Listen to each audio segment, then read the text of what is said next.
guys, sup? Kefalik, kesehe, kumusta? Andito kami sa harbor. Today mag-yayati tayo ulit. Sama plus si Abril, bago ko recruit.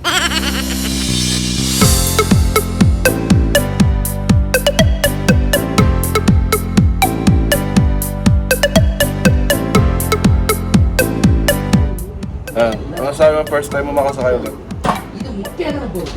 Yo, what's up sa mga shoutout sa mga Pilipinas followers natin there, subscribers. Hindi pa nakakalis, nahihilo na. Medyo napaaga kami kaya nag-set up muna kami. Ingay ng mga anaps dito eh. Mamaya tutur ko kayo sa sa loob ng yate na to. Laki. Kap, the capacity how much? 130. How much? 130. How much eh? How many dapat eh? Dito pag galing ang Dubai,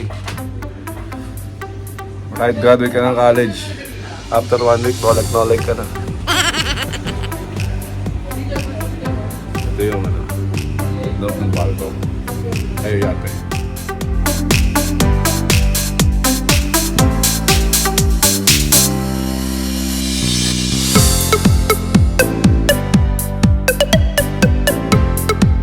Ito yung loob ng second deck. Ayan. This is the bartender. This is our friend from United States of India. Where are you from? United States of East Africa. Oh, East Africa. This one from Punjabi? No. Kerala. Number 1. United Kingdom of Kerala. And you? And you? I'm Sri Lanka. Aywa. Sri Lanka number 1. They are number 2? No. What are you saying? Only one. You only one.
Medyo nakaka-relax na tapos na kumain yung mga guests. Kami naman magre-relax. Geng.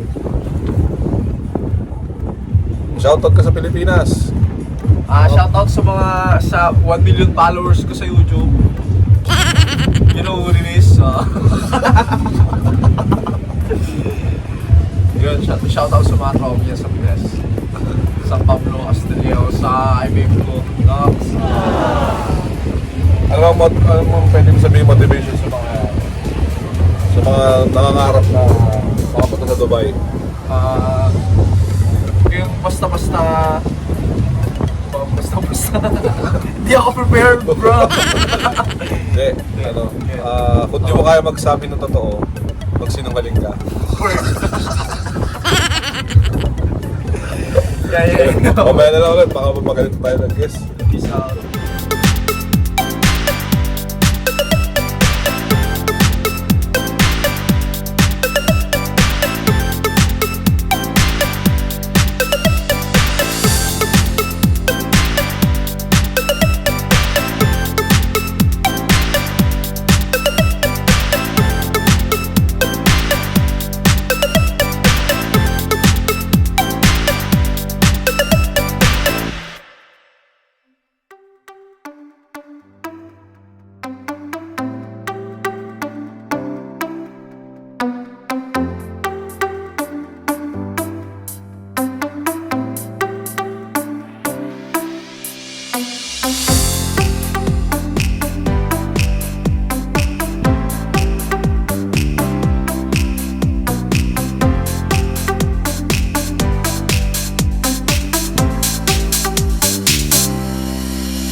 kami. Natapos din. 5 hours biyahe, no? Grabe tagal. Nakainip. Kasi puro alon, tapos puro yosi. Sulog baga. Pero okay lang, masaya. Ano ba sabi mo first time mo? Masarap. Tangina, wala ka feelings. Unforgettable. Anyway, sana po magustuhan nyo yung aking vlog today. This is Onin Torres. Peace out. Subscribe.